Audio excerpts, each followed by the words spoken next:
I sent it to you. Good morning, ladies and gentlemen. This is the Real Fish Talk podcast with Corey and Corvus, and today we're talking about how much is too much. Take it away, boys. When it comes to tacos, there's never too much. Never too much. Or No, but enchiladas, this- for that matter. I do like those, and nachos, or all Mexican food, or food in general at this point. But this came from the Patreon. I put out a question there, like, what do you guys want to hear? And someone had asked, like, how do you know if there's too many fish in your tank? And we're going to take that a little bit further and talk about, like, having too many fish tanks or too many pets in general. Because I definitely know I have been overwhelmed, and you don't know you're overwhelmed, I would say. You kind of just, one day you're like, this isn't fun. And, then you reflect on that and you tear everything down, I think. But when it comes to fish in your tank, having too many is, I think, the most asked question on anyone's store owner, podcaster, YouTube channeler. Like, it's, how do I know? And I think why it's asked so often is that there is no easy answer. There's not like, oh yeah, 7 guppies in a 10-gallon, or, go to this website and it will tell you. And part of the problem is, with small fish, they're all kind of going to grow to, let's say, okay, it's supposed to get 2 inches. It'll probably get 2 inches.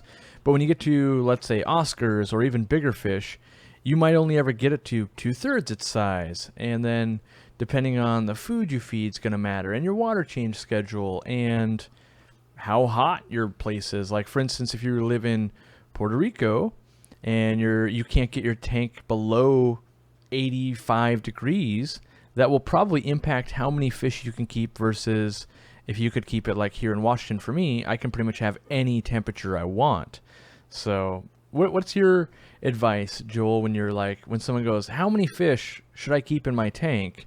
Do you have like a little spiel you ramble off because you've answered it 100 times? Or Well, we definitely have to go and take into consideration the inch per gallon or whatever rule, the old school inch per gallon nonsense, which was a great rule.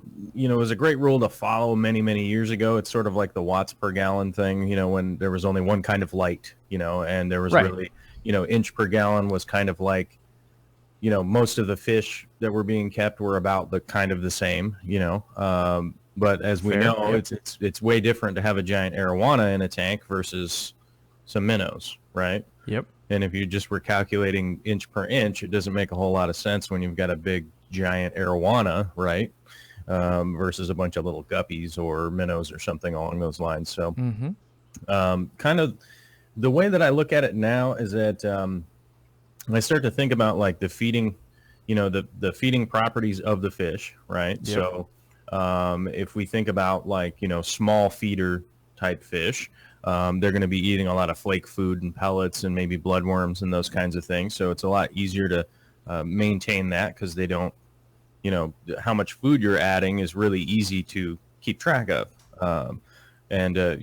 AKA, once food turns into waste, or poop, however you want to put it, that's pretty easy to track because, it's like, oh, I'm only adding this much food. So it gives me an idea of how much waste I'm trying to filter, whereas if you had like a puffer tank, like your big puffer, they're pretty wasteful little feeders, and you throw some clams in there and you throw some snails in there and not even really sure if everything gets eaten because they are kind of sloppy eaters and stuff like that. So that's the way that I kind of look at it realistically is how I'm feeding is how the stocking is going to shake out. Right. So if, let's say like I'm trying to think of some of kind of my old setups, my new setups now that most of them that I run what would be considered pretty understocked kind of situation. 180 gallons and 6 killifish, I'd say so. Yeah, I've got a 240 and a couple of killies in there. Check it out. There's some 1 beta in a 20,000 gallon, So that's generally how I look at it is how much food is going to go into the tank and then how I'm going to filter it. For most people, I don't think that that's really like an easy equation, right? Because you're like, wait a minute, what's this guy talking about? But So the way that I would look into it is the characteristics of the fish and then how much I can filter. You know what I'm saying? Is it so if I was to go, and I can't remember the guy's name because he had a very difficult name to remember, but one of the discus breeders that was around here up in Seattle was so if you went into his fish room, you'd go like, oh man, all these tanks are way overstocked. There's a ton of discus in every single tank, right? And you go like, well, how are you maintaining this? Well, he dumped and refilled the tank twice a day. Yep. So he would do a complete 100% water change twice a day. So that's how he was maintaining that kind of overstocked. Now, for me, that's way too much work. That's way too much work to be changing all that water all the time. Although a lot of people now implement the drip water change system. I don't know if you've ever. I'm sure you've seen that, right? For sure, yeah. Where you're essentially going through and turning the water over from a drip system, which is that irrigation system. So that's how I look at it with my stocking and how I'm going to go. Like how many fish can go into a tank, right? That's the way that I look at it. How much food is going in and how I'm going to filter it. So me being super lazy on my filtration, I'm not constantly changing filter pads or anything along those lines. So if I was going with just an individual tank, that's how I look at it, is like, okay, what can I maintain water quality in this one tank, right? To keep the fish healthy and keep the water quality good while I'm being lazy and just kind of staring at fish, right? Instead of doing maintenance. And then I guess on the other thought that what we were kind of talking about was how many tanks is too many, right? Well, I think we should get into that a little later because I think we gotta finish up. We'll get down the road. I don't think we've actually answered anyone's question yet. So like I know how many fish I like to keep in a tank because I've done it a million times. Like it's kind of like, oh yeah, put a pinch of salt in your food because you've done it before. Like, oh, I put in too much salt one time, it was really salty, that type of thing. So I think you kind of have to just test water, and I'm watching for nitrates. Now, there's a bunch of things we could watch for, and I try to make it as simple as possible. If you were to focus at least on nitrates, and this is assuming you had a cycle tank, so we weren't having to watch ammonia or anything like that. But as long as my nitrates aren't getting above 40 at the water change schedule I'm doing, I consider that tank to be doing okay. This is assuming that I don't look in and be like, oh, that fish is eating the tail off another fish, or there's a bunch of fungal infections going around. But from visual, looks fine. I'm enjoying the tank. And then chemically, when I test it, it is reasonable. So I might go, okay, I'm at 40 nitrates. I'm going to do a 50% water change, and then whatever my schedule is, whether it's twice a day like a discus breeder, or it's once a month. I usually try and shoot, if I don't have automatic water changes, which I do have now, but a lot of my fish keeping for many, many, many years was all based on the once a month water change. And that's just, I guess, what I built my tanks around. Now you can there's a lot of like African cichlid people or goldfish people that build their hobby around the once a week water change. And that's great. If you only have 5-6 tanks, that's doable. And you can keep way more fish. But I would rather, instead of, let's say you got a 55 and you're keeping 5 fancy goldfish in it, and you're doing a real heavy water change once a week, I prefer to keep, let's say 3 in there, and I'm doing it every 3 weeks or something. And that's how I manage the waste level, I guess. And the more fish that you put into a tank, I think there's the more risk. So kind of like when I get on a plane, just like I got back, if there's 2 crying babies, 6 people that are coughing, and 2 people with the flu, my odds of getting sick are way higher than if I had a private jet. So as you add more and more and more fish, those communicable diseases are even more likely to spread.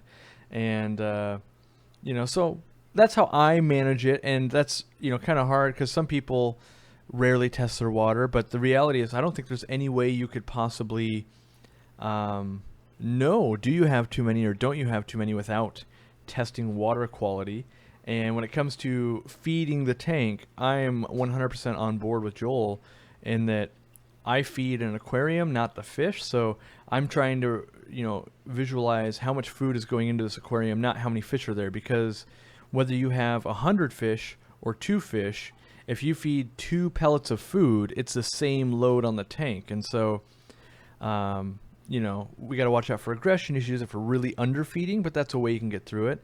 And then there are types of fish, or at least a type of fish that I don't recommend for a new tank or a beginner, and that is something like a plecostomus, because, and I usually run this when people want their tanks like getting some algae. They just started their tank, it's getting some algae, and they want to put a plecostomus in there because it eats algae. Well, the problem with a plecostomus, I feel like it's one of the few types of fish you can't control how much it eats. It's going to eat all the algae that's available. If you have a piece of wood in there, it's going to turn into a little sawmill and eat and poop wood. And all this becomes waste that we're no longer controlling anymore. And so even though you can get in these situations where I only have one plecostomus, but he's literally eating the food of 150 cardinal tetras or something like that in your 20-gallon tank.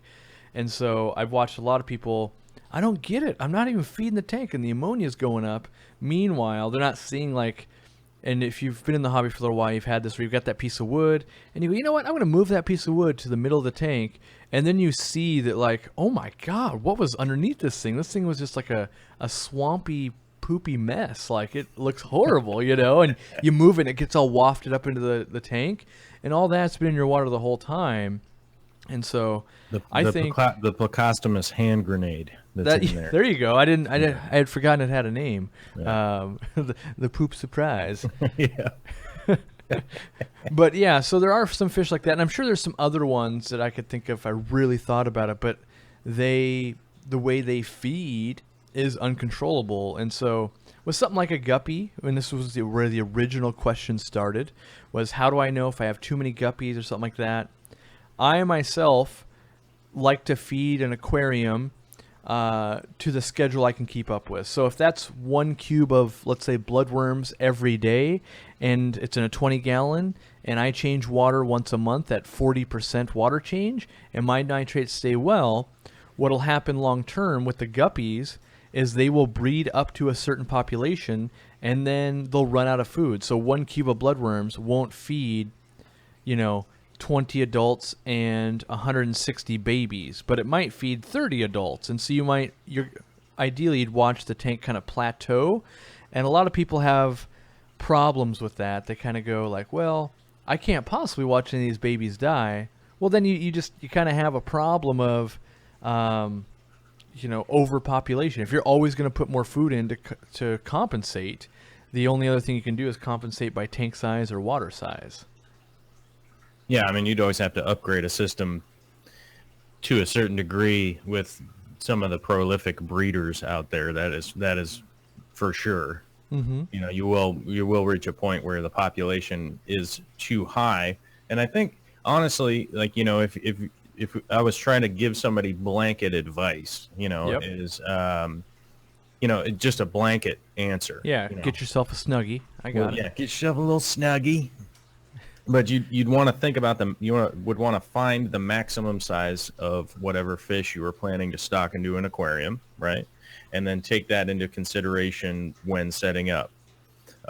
If it's so, I guess kind of going back to the inch per gallon idea is that if your maximum fish size and feeding size is like let's just stay with minnows or guppies. What do you think? Guppies? Let's stay with guppies. Yeah, sure. That's the original question. Yeah. So let's stay with guppies because they breed like crazy. So you would start your colony out. Let's say you had a 20-gallon aquarium. I would basically start the aquarium with probably 20 guppies. That's kind of just where I would begin with an aquarium that size.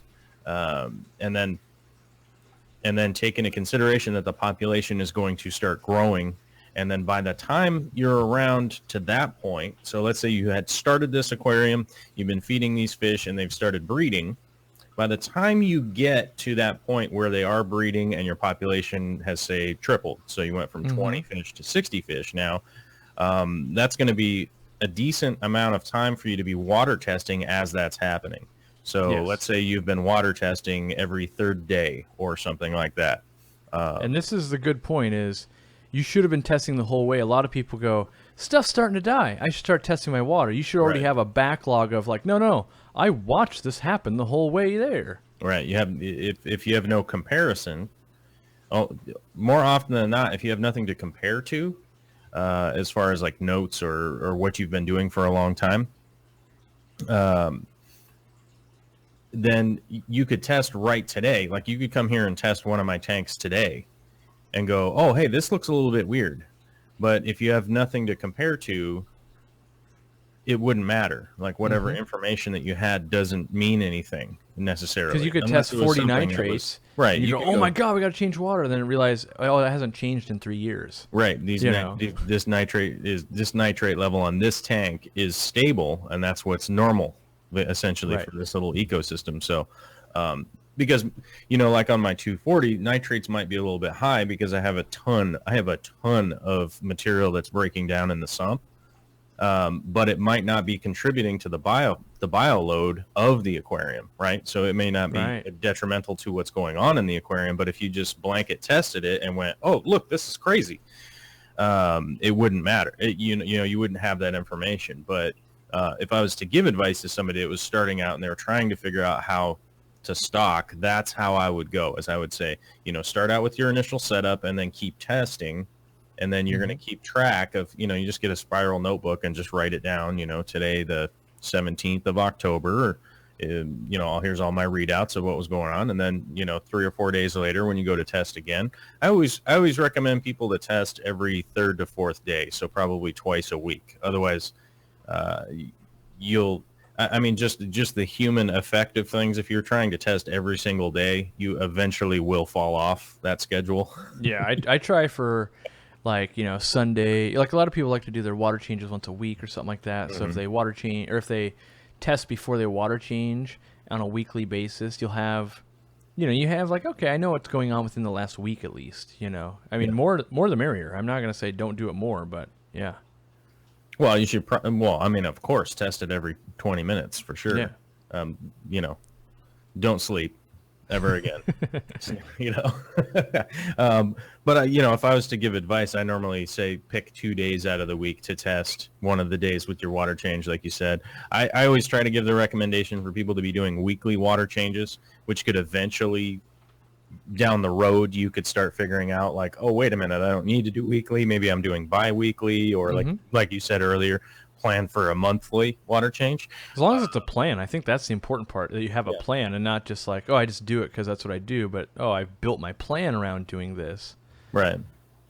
If you have like a decent plan and then you have a track record of what's going on with the tank as the population does go up, and you get more and more fish, you can start to accommodate what's going on. Plus you'll over those couple months, 3 months, 4 months, 5 months, you'll definitely have started to get in the rhythm of like, okay, here's what nitrites do, and here's what nitrates do, here's what ammonia does, here's the KH, GH, whatever. As you start to get into more of the weird testing, you'll start to absorb that and then go, okay, then you can make an educated decision down the road if maybe you need to set up a second tank or sell some off or donate them to, what's the CARES?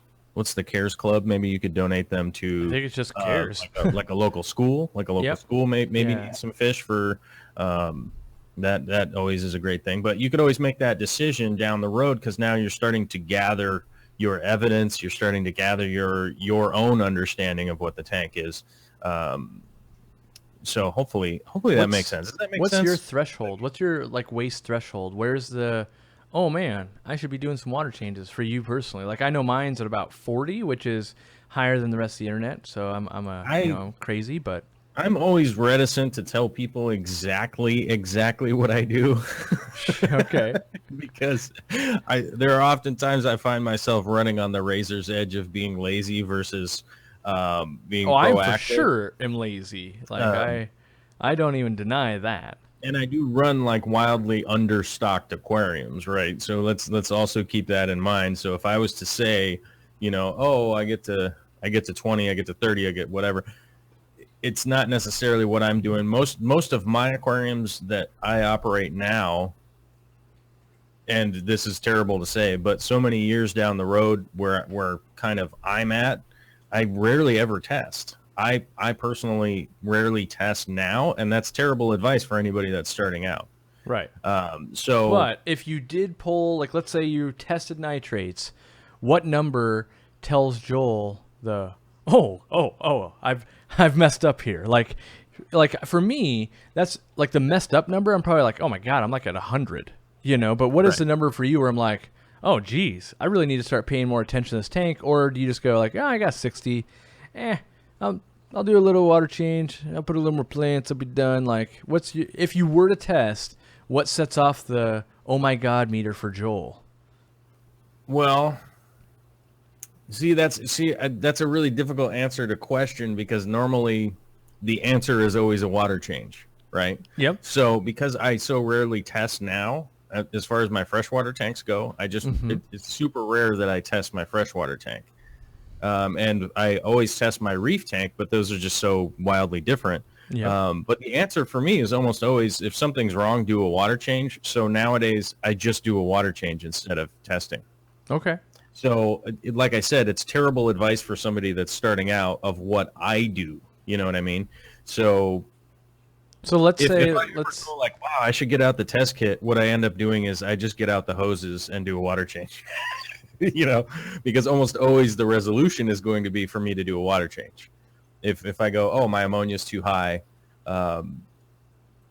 it's time to do a water change. But realistically, if I was to do a test, if anything is in the mid range, I do a water change. Okay. Just so if someone have it. If a viewer says, oh, I have nitrates as 20, should I do something? What's your answer to that? Like, just do a water change. Just do a small water change. So is the answer just always do a small water change, or is 20 the number that says like, oh, you should do a water change? Well, 40 is for sure like it's time to do something. Yep. And move some water. But I'm just weirdly of the opinion that like the resolution is almost always, unless it's like fungus or something that's going on that needs to be treated for, nematodes or whatever. If any of that stuff is too high, I just do a water change. Luckily, I have really good water here. And this is one thing that I know we're going to be doing on the podcast later. I have really good water here, and I pre-filter my water before it goes into the aquarium. So I just do a water change. So it's not necessarily great advice. So I kind of have to try and think back to like 10 years ago when I would log all this stuff down. Right. I still log things now on my whiteboard. But I like I said, I so rarely do water tests now. But if anything is in that mid-range, like you said, if nitrates are at 40 or any of that stuff, I'll just do a water change, for sure. But all right. But that's always my advice to myself, because it's like if something's going on, I'm gonna do a water change. And at the point that I'm at now, I'm only running, I don't know how many tanks. What, 5 tanks, 4 tanks? I don't know, 4 big tanks. Mm-hmm. If something is going wrong, like if my ammonia is too high or my nitrates are too high or my nitrites or whatever, I'm going to do a water change. So, and that's one of the big reasons that I moved to doing such big aquariums, is that I just plumb it in to be able to do a water change if anything is ever wrong. Right. And do you ever, so let's say the consensus is, oh man, I got to do a water change. Do you ever consider like, oh, maybe I should add more plants or something like that? Like, I'm guessing in your own personal setups, not so much because you probably plant pretty heavy, but like, would that be, like I like that advice where, oh, you're doing a lot of water change, you want to alleviate that a little bit. The more plants we have, on average, we could relax that a bit. It doesn't get rid of it. Might relax it a little bit, though. Right. Yeah, and I mean, my tanks are typically so heavily planted that, and one of the things that I do in my sumps is that I have a ton of floating plants in my sump.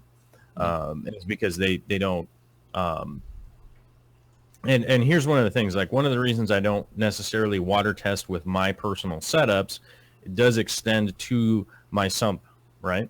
Is that I have a lot of floating plants. So I'll have like duckweed, red root floaters, that kind of stuff in my sump. If I notice an explosion in, like duckweed growth, basically, the chamber that has duckweed in it, if there's not a lot going on in my aquarium, there'll only be this little bit of duckweed growing over here. If nitrates and phosphates or any of that kind of stuff has spiked up in my aquarium, I'll see an explosion in that duckweed growth, which means, hey, guy, you forgot to do a water change or something like that. So that was the question I was going to ask you. So for a guy that doesn't test his water, for answering the question, how many is too many, how do you know what's too many? And is that the barometer for you, is the floating plant? Well, that's one of the ways that that I operate my tank currently, right? And as we know, as you and I both know, it's fairly common knowledge that tank is understocked for sure. There's realistic. For sure. No one's going to say overstocking or even close to correctly stocked on that tank. It's at least 300 gallons of water operating, and there's probably, 15 fish in there? Yeah, at 2.5 inches or less. And none of them are big. Yeah, none of them are big.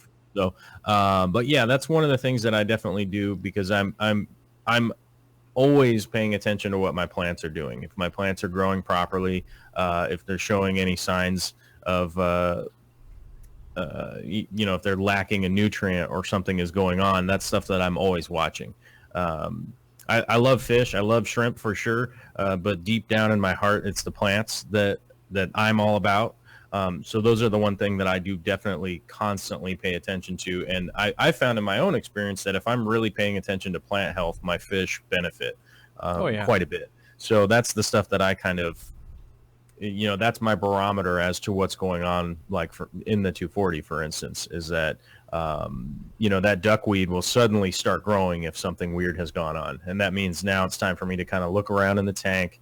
Like you said, maybe there's a spot where, a bunch of detritus has built up or something in a weird spot, and it's no longer being agitated up or whatever, which is more often than not the issues that I run into is like maybe there's a rock or some driftwood or something, and my flow isn't kind of, it would be like collecting like some dew behind it or whatever, and sending things a little bit out of whack, which means, just I'd stick a hose in there and suck it out, just the easiest way possible, or just move a power head around or something like that so that the flow is good. But that's the main thing that I watch now is what's going on in my sump. If my sump is doing something weird, like all of a sudden bamboo is just growing like crazy out of there, it's like, oh, wait a minute, something's going on here, and then figure out what the culprit is. So knowing that you have shrimp fever, how would someone know if they had too many shrimp in a tank? Well, I just put about 1,200 shrimp in the 150, and that's too many. so somewhere between 0 and 1,200, huh? Somewhere between 0 and 1,200. Well, how do you know it's too many? Is it a visual thing? Like, my thoughts are, if I was really trying to think, how could I know if there's too many? My biggest guess would be I'd start running into calcium issues or molting issues. That'd be my guess. Yeah.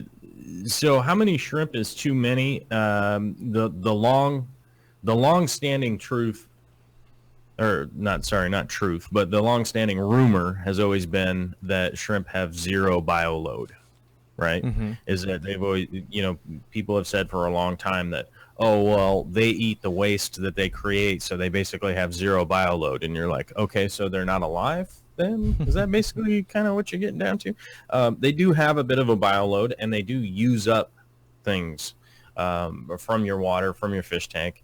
And that's stuff that you really need to watch because, like you said, shell opacity, the ability to molt is really something that you can run into problematically with too many shrimp if your colony is too big.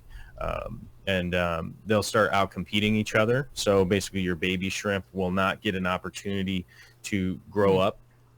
And then, which is kind of an obvious problem right off the bat, right? When you go like, oh, all the baby shrimps died. Well, it's almost even worse than just the baby shrimps dying because that's the new group that's coming in to breed, right? And that's one of those things that you don't think about at the time because you go like, oh, I've still got all these shrimp. I still got all these shrimp, so it's not a big deal.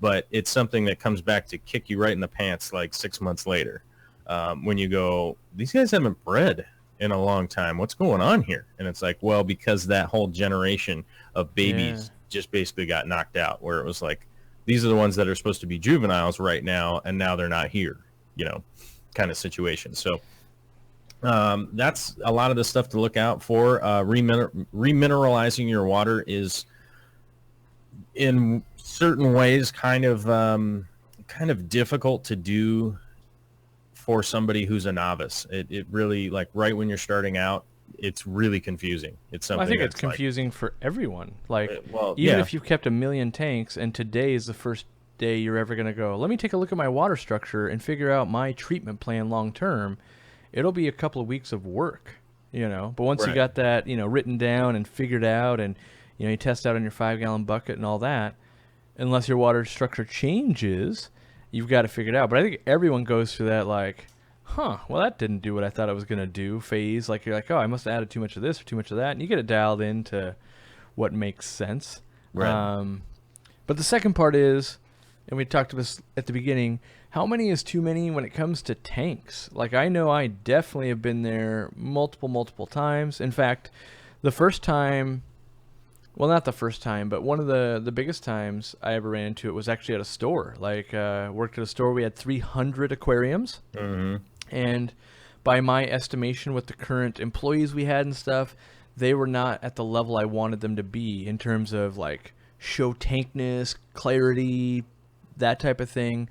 And at the time, we had 300 aquariums, all the way from 10 gallons to, I think the biggest at that store was like 265.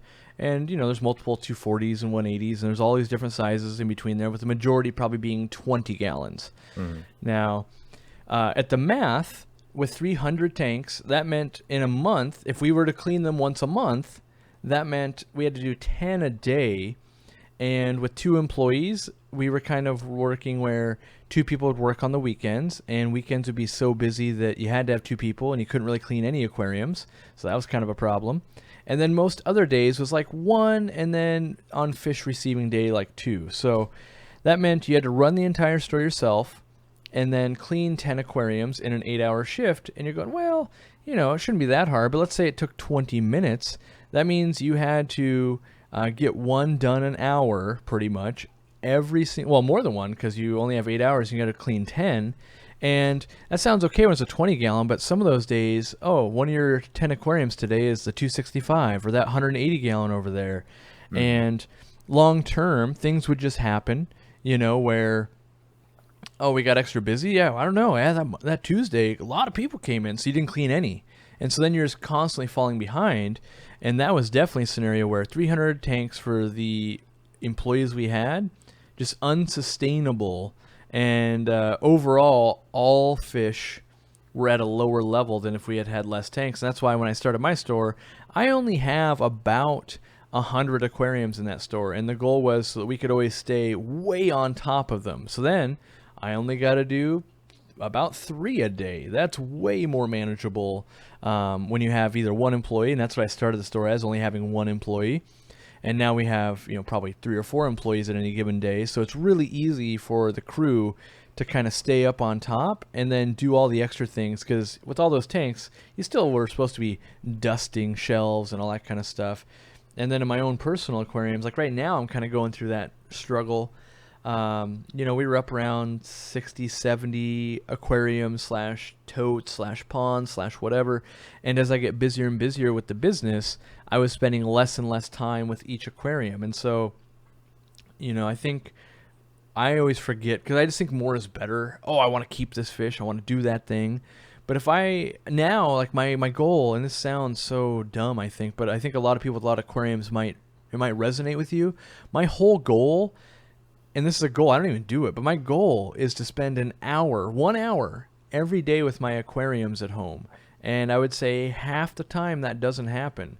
And so if I have 63 aquariums, that means each day I was spending less than 1 minute on each of them. And so I'm not sure about you guys, but I can't enjoy, like, if I spend 1 minute looking at the 800-gallon, that's not that enjoyable, And so you kind of get these things where you're being a little bit disproportional. Like, okay, I'm going to spend 20 minutes looking at this tank. That only is 40 minutes for the other 62 aquariums.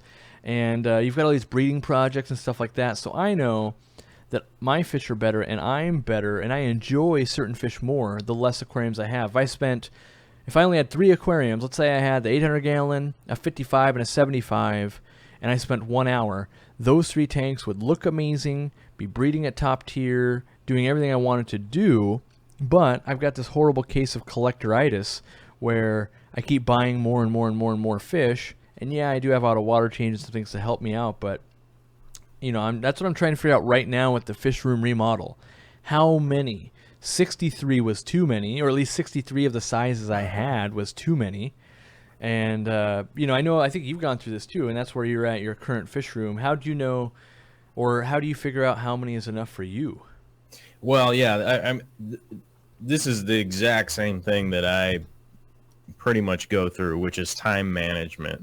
As you guys know, I'm always running back and forth and alarms going off on my phone constantly to remind me to go do whatever it is I'm supposed to go do next, which leads me down the same path. And that's one of the reasons that we've got it dialed down to basically, the reef tank, the big 240, the 180, and there will be a 120 in there, which right now is a 75.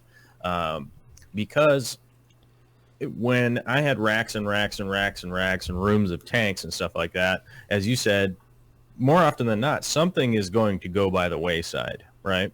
And as soon as I stopped like touching the tanks and figuring out what was going on with, hey, I've got the 640 breeders that are over here in a corner, and I really haven't even walked over there and looked at them in like 3 or 4 days.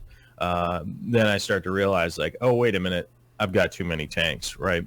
I'm always envious of the guys out there that seem to have fish rooms with 200 aquariums in them, and they, for some reason, I don't know why, have all the time to be able to just handle them and do these like really interesting projects and stuff like that.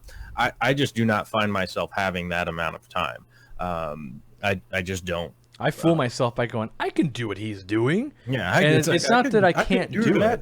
Yeah, it's not that I couldn't mow my lawn every day. It's just I don't mow my lawn every day. That's the problem. And the older I get, the more I'm like, I can do that, but I know I'm not going to do it, and that's a very big distinction. Right.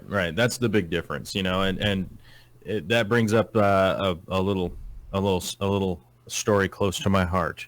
When I was a young guy, I was a young child. We had a very manicured front lawn, right? We had a whole front yard that was sort of Japanese golf course inspired. I don't know. My dad's kind of an interesting character. But when it came to maintaining the front lawn, so the front lawn was as short as a golf green, right? Short and crisp like a golf green. If you've ever been on a golf green, that's what our whole entire front yard was like, which meant that I had to use a push mower, right, to mow the front yard. One that like spun around on the 2 wheels, Yeah, the death trap. Yeah, those crazy things, which meant that I had to sharpen the thing. I'm like 6 years old. I got to sharpen the push mower, right? And then I've got to push this thing around, and it only catches this little basket's worth of grass, right? And, my dad needed it to be perfect, right? That was just kind of his thing. And so I was supposed to do that twice a week. Right. And then we also had a big backyard that was all fenced in and stuff like that. But that had regular grass in the back, which meant you could go get the power mower and fill it up with gas and then do that. But you had to weed whack and you had to do all this stuff. Right. And, when I was a kid, I just went, why are we doing all this work for this yard that like we can't eat? Right. It's not like we're like eating this grass or doing anything with it. It's just like my dad's appreciating it, and you couldn't play on it. You couldn't play on the front lawn. Heaven forbid you'd walk out there unless you were mowing it or fertilizing it. The only steps have to be followed up with a mower. Exactly. That's the only time you could walk on it, and you better not wear, boots or anything goofy like that could screw up the grass. Soft slippers only. And from that experience being a kid, that I was going like, wait a minute, I'm investing so much time as a small child, and let's also take the danger factor of me being a small child, and which is probably one of the reasons I cut my fingers off now as an adult, right? but I was investing all this time into something that, essentially was unenjoyable, right? Because you could stare at it from the driveway and not play on it or do anything fun like, kids want to do. And so I kind of look at my aquariums that same way, is that like, if I'm going to invest all this time, all this effort, and then not have any enjoyment out of it, then it just basically turns into a full-time job. And if something is a full-time job, kudos to the full-time job. That's great. But if I'm going to tackle something that is fun versus a job, it's two different things completely. And most people out there should be tackling it as it being fun and not being a job. There are some people out there, the very small percentage of people that go like, I'm going to be the greatest cichlid keeper of all time and world domination, which is great. But most people are trying to enjoy it. So I would say once that time investment starts getting to the point where you're no longer having the enjoyment, that's where it runs out. That's where you've gone to too many. And I've done that personally. I've gotten to the point where I've gone, I've got like 40 tanks in here. I've done it like 5 different times. I always seem to relapse into full-on addiction. Full-on a collectoritis. Yes. Saying no for me is hard. Well, I'm that same way. I'm going to keep expanding my systems and making them more and more complicated because that's just my character. But when it comes down to making a decision of whether I've got too much or too little or just right, that's the way that I look at it. I do personally spend probably more time on working on my aquariums than most people do. It is part of my job. It is part of my job as a YouTuber or a live stream and podcast and all this kind of stuff. So I probably do spend more time than the average Joe. But if this is your hobby, I think that's where it comes in to make a decision. It is the what time management. What do you spend per day on your fish room, do you think? Well, like on a real average, like I hope to spend an hour. And when you think about that, it's like a full work day over the course of a week. And this is obviously I got to spend time at the store and stuff like that. But I always think, people either overestimate or they'll be like, "Oh, I'm in there all the time," and it's like when you actually watch someone, you're like, "Yeah, it's 20 minutes a day, guy." Yeah, well, yeah. I do spend a lot of time in my shop because I'm also working in my shop, so it would be, Like I guess the time every day, if you gave yourself a real assessment. Like, if I only scrape algae once a week, I water change once a week, like, on average, are you like, yes, I'm feeding and actually, physically touching the tanks or sitting down in a chair and only looking at them, how much time would you say per day on average? Not like, I'm out in the garage building a stand, but, like, enjoying, maintenancing, like, being, you said it best, and I say this all the time, actually touching. If you're not touching a living thing, you're not really interacting with it. That's right. And that, that's like what you and I were talking about before we started was the 20 dog theory, unless you have a sled dog team, it doesn't make a lot of sense. But for me, if I'm just hobby style, if I'm just hobbying, right.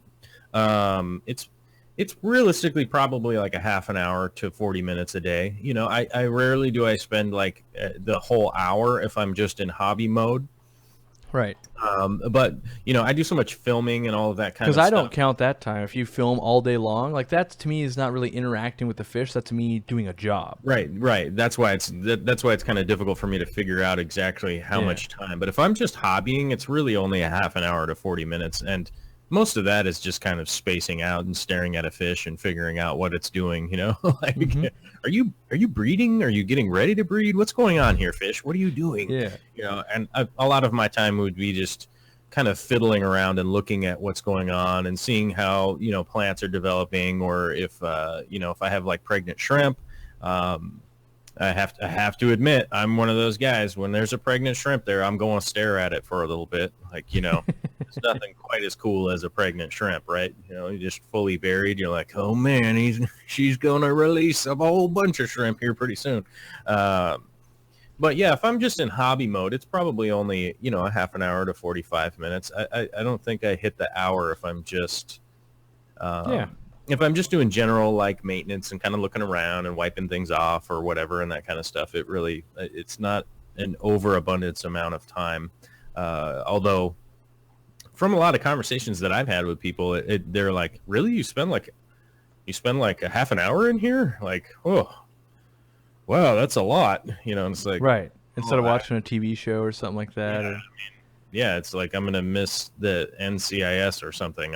It's not a big deal to me. I would much rather be wandering around and actually doing stuff than necessarily watching TV. Although I do watch TV.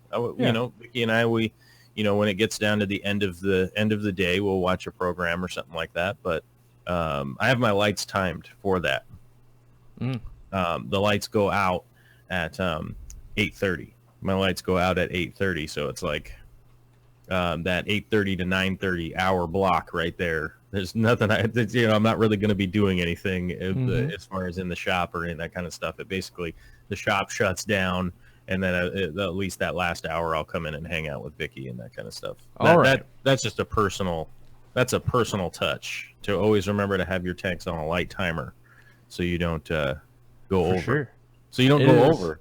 Because you could be staring at a pregnant shrimp, and then pretty soon it's Thursday, and you started on Monday. Yeah, you're like, what happened to the week? Yeah, I'm gonna give birth, I swear. Yeah.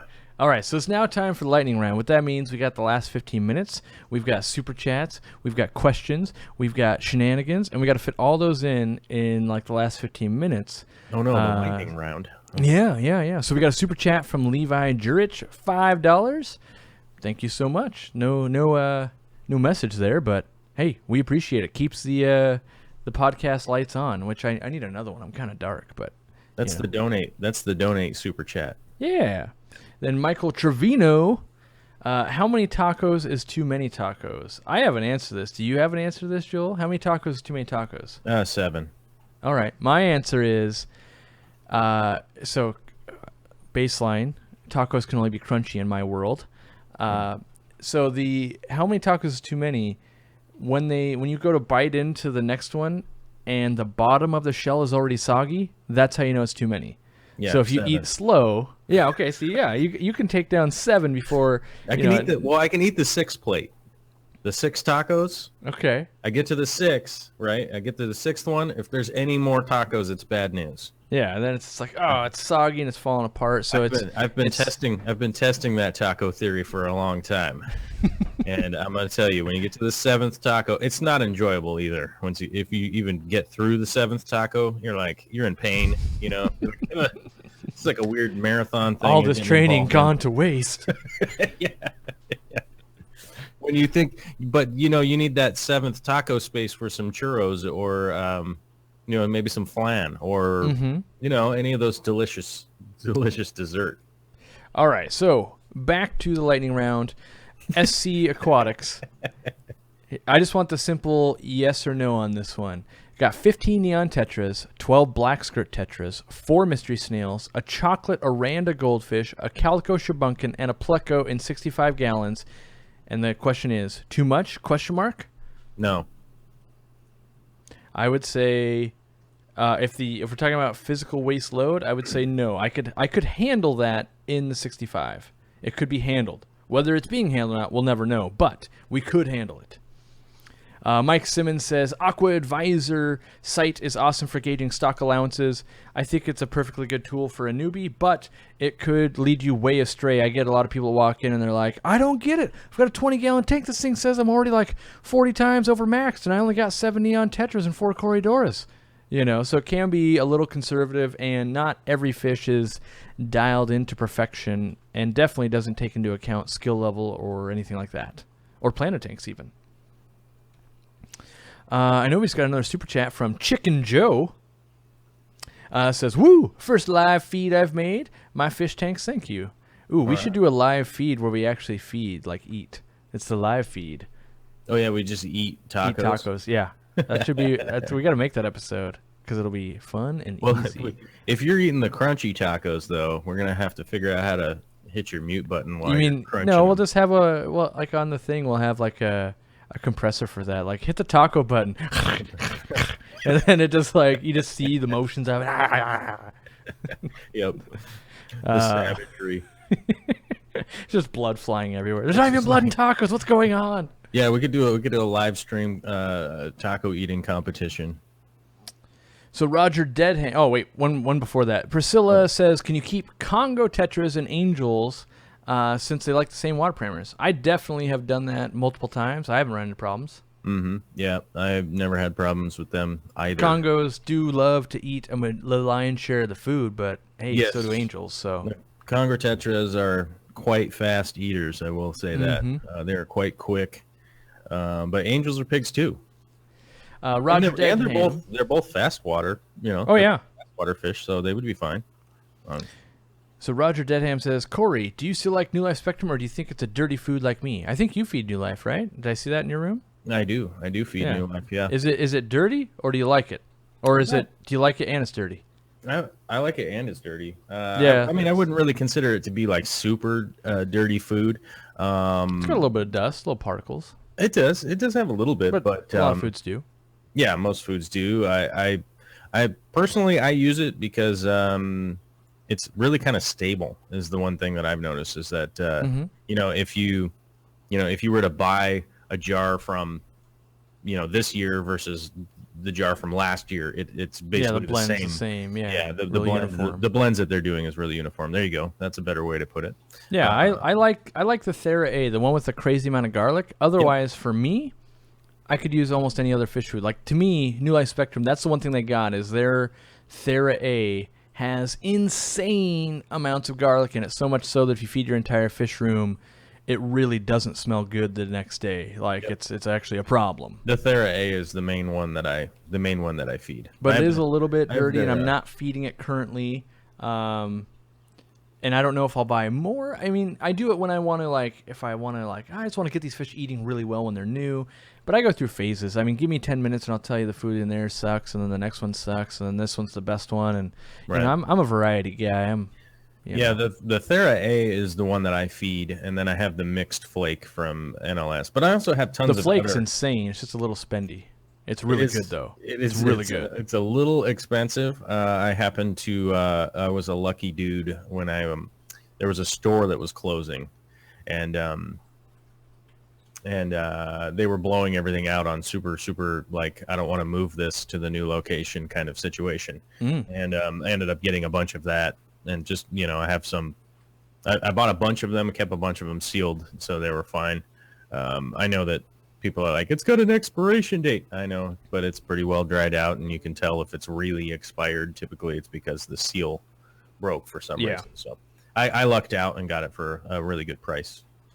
All right, well, we got a super chat from Darksidegamer81. Remember that. $5.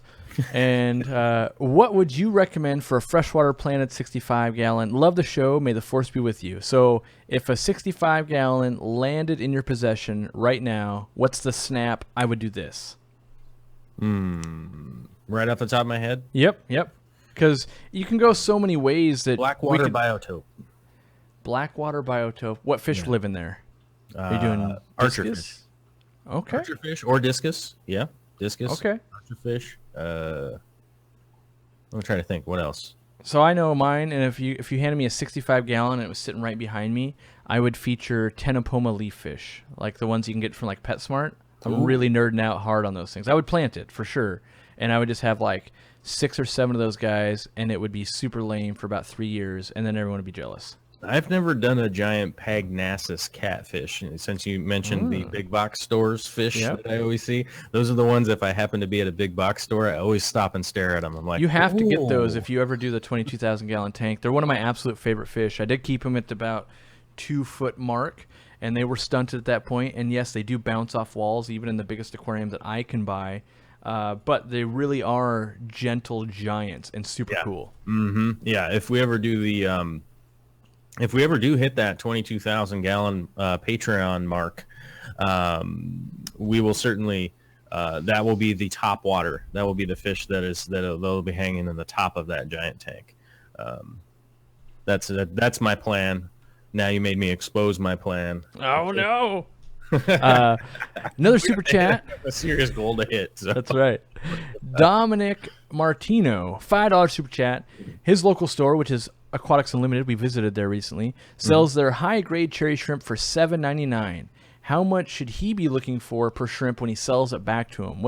I know you've been talking about dealing with stores and stuff like that lately, and so if they're selling them at $8 a piece, and you were going to try to sell some back to them, what would be your starting point, or what would you be thinking about that? So the question is, if you're breeding and you want to sell it to the store, well, there's two points here that everyone needs to keep into consideration if you're selling something to a store.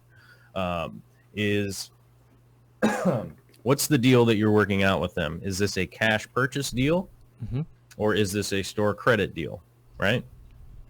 Those are the two things to take into consideration.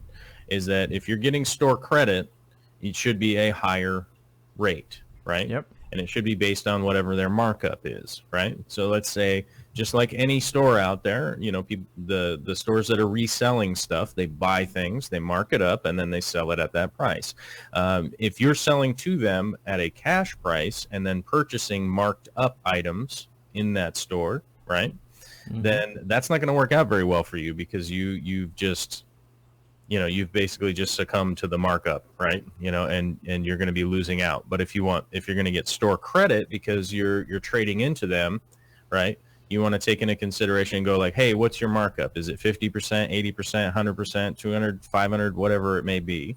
And go, okay, well, if you're going to give me, if I'm going to sell these to you at cash, maybe it's $1 per shrimp, right? And then if it's store credit, maybe it's $2.20 a shrimp or something like that, because there's no actual cash exchange, and they're just going to make sure that that it's compensating for their markup, right? As that you're going, I need value for value. So that's where I would be at. And so for a cherry shrimp, they sell it at $8, and you were walking in your mind, what are you trying to walk out with? The quick, easy, like, I think I'd want $2, or, Well, the quick and easy would be for cherry shrimp is the volume. Also, if somebody's going to buy 1,000 shrimp for you, it's generally $1 a shrimp. If it's a much smaller volume, like 20 shrimp or something like that, it's normally about $1.25 to $1.50. Yep. Per catch. The other thing I like to bring in, because I'm a store owner, and I always like to think back, did this guy buy them from me? And if not, I'm always a little bit perturbed, like, so you don't buy from me, but you want me to buy from you. I see how this relationship is starting out. And then the other thing I'm always looking to do whenever I sold to stores, or when people are selling to me, I want them to bring me a bigger shrimp at a better quality, and I'll pay more. So if you their high grade shrimp is this, I don't expect them to sell it for more, but I want to bring them a shrimp that's going to sell faster. And then I might go, look, I got the best cherry shrimp you've ever seen. We both agree on that. I want $3 store credit or $2 cash, and we turn through these things really quick. But if yours are just like the same grade they are, maybe they're buying them for $1.52, and you're going, hey, I want $1.75, and they're laughing at you.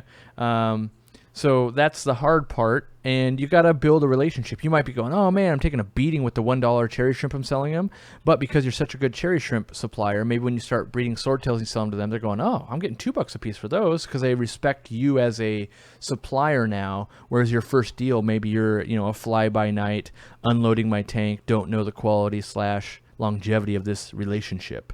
Oh, we got a super chat on the lightning round here from Amazon Research Center. Can you mention the collecting trip? Yes, the Amazon Research Center is doing a collecting trip in Peru, and I believe the way it is set up is that, off the top of my head, without reading a promo or anything like that, it's like a $1,500 trip, and that is you pay $1,500, they chaperone you around, you collect a bunch of fish. A portion of that is like 5031C or whatever you say, like basically tax deductible, because this is the Amazon Research Center, which we have talked about in the past and do support, is a facility that's going to research fish. So there is some good things going on there, and you can travel around, collect. You still got to pay to get yourself there, and there's there's that cost there. That's probably about $1,500 and get a bunch of shots and all that. But if you guys want to go travel Peru, collect stuff, and then ship it back home, that could be super cool. I'm planning to do another trip at this point that I already planned, but in the future I would like to visit the Amazon Research Center, and I kind of want to do some samplings of different regions and things like that. So you can go to Facebook, I think is the way I would normally contact Amazon Research Center, find out a little bit more, figure out who else has already signed up, and start planning. Because I forget off the top of my head when or how soon or what season they're doing it in, but you definitely got some time. But you want to start planning now, because I know like the shots that I have to start getting the shots 6 months before I fly. So it's definitely you want to be planning ahead on that type of thing. All right. When you said Peru collecting trip, his face lit up like Christmas morning. Just saying. Who, me? Yeah. Yes, you. No. Yeah, you got to get in on one of those. We got to figure out a way to get you. We need to set you a Patreon goal to come to Peru with us. It's on the Patreon goals already, man. Oh, well then I'm just bad. I don't actually read them. That is our next Patreon goal. I just give you money. I don't read your goals. I'm just like, take my money, So I don't know what I do a 22,000 gallon goal because you talk about it, but I've never heard you talk about the Peru trip, so I don't know. Yeah, the 20,000 gallon goal is on there. Right now, the aquatic experience is the goal. Okay. Which will update as the months go by. So right now, the aquatic experience is what I'm trying to hit the Patreon goal to help pay for all of that, basically, is going there. So that leads us into the sales pitch of, if you like what we're doing, support us through Patreons. Could be as little as $1 or as much as 40 billion. Anywhere in between there. We lean towards the 40 billion, but slightly. Yeah, a little bit of a bias there. You can also buy from aquariumcoop.com if you like, and if you use the discount code podcast10, it gets you 10% off, and then we'll take 5% of the sales and we'll kick it towards the show budget and all that type of thing, and making things happen. What else? I feel like we forgot stuff. You can go to darkstararts.com, click through an Amazon link. If you buy lots of stuff from Amazon, it'll get pennies adding up to buy equipment and stuff like that. And I felt like there was other ways to do it. You can always come to my retail store and all that, but the other thing you could do, which you guys have been doing a pretty good job on this, so big kudos to you guys, is leaving us reviews about the podcast. We're up to, like, on iTunes, like 50 something already. Like, we're killing it there. Oh, but really? I noticed on, like, what was it, like the Stitcher app or something, we have 0. So Android people are like, maybe someday or whatever. So if you guys want to give a review there, it does help. If you subscribe, that also helps. And even if you listen to this right now, you just download it, that actually helps, because someday maybe we can get like, NASCAR to sponsor us, something really big, and then we just spend all the money on fish stuff, like that's the goal, right? Yeah, we want to somehow wrangle in NASCAR. Yeah. We got to try to figure out how to get a fish tank into a NASCAR and then go around the track a whole bunch, and probably never win a race because our car would be way overweight. Well, once you get that water moving, though, you just can't stop. I think that's the problem. You can't slow in the corners. You have to. You take that corner, it just flops over like a cartoon. Like, it's not even supposed to do that. That's not how inertia works. Yeah. Yeah. It's like, yeah. Well, we tried. But the next podcast we're going to film after this, after we take a little potty break for me and the Doggerinos, we're going to talk about water, so much so that a lot of people go, what do you do if you have nitrates in your water? What do you do if the water does this? What about RO water? What about remineralizing, and all that kind of stuff? We're going to film that, and that only comes out on the podcast, which you guys saw that happen last week. We put out a podcast-only episode. Hopefully you're enjoying that. And any words of wisdom to leave the day with? We have one last super chat. Oh, what's the last super chat of the day? It's by Audrey Fisher, $5. Can I keep a single dojo loach in a fancy goldfish tank, or do they need to school? If so, what's the minimum of loaches? I think you could do a solo one. Solo dojo in a with fancy goldfish. Yeah. Oh, a dojo loach. Yeah. Yeah, you can do definitely an individual dojo. They're not too schooly, They're not. No. I don't see them to be mopey when they're like, oh, if only I had a dojo girlfriend. They are not super dependent on having other loaches around. Clown they're not loaches, like clowns where it's like, oh, let's all pile into the clown car type of deal. Yeah, I was when you were reading that question, I was like, clown loach has got to be anything, and there's like dojo loach. Oh, yeah. Dojo, yeah. They're all about that karate, so that's right. They fly solo easily. Deep knee bends, yoga class, all that good stuff. All right, guys. Well, thanks for hanging out. We'll be back next Tuesday, assuming that this storm doesn't explode my studio. But check out Joel. He's got a YouTube channel. We've got a YouTube channel because not all of you guys know that. We actually, podcast people actually find us, which is cool now. And online store, retail store. Corvus Oskin is his YouTube channel, and he does a live show every day, which there'll be one later today, even at 4 p.m. Pacific time. And usually I'm hanging out in the chat working in the background, so hang out there. It's a similar format to this, a little bit of video in there, so it's not exactly podcast material for you guys, but it's a good time nonetheless. So goodbye. It's a good time. See you later. I don't know. Clown loaches, I think. Dojo? Clown? Yeah.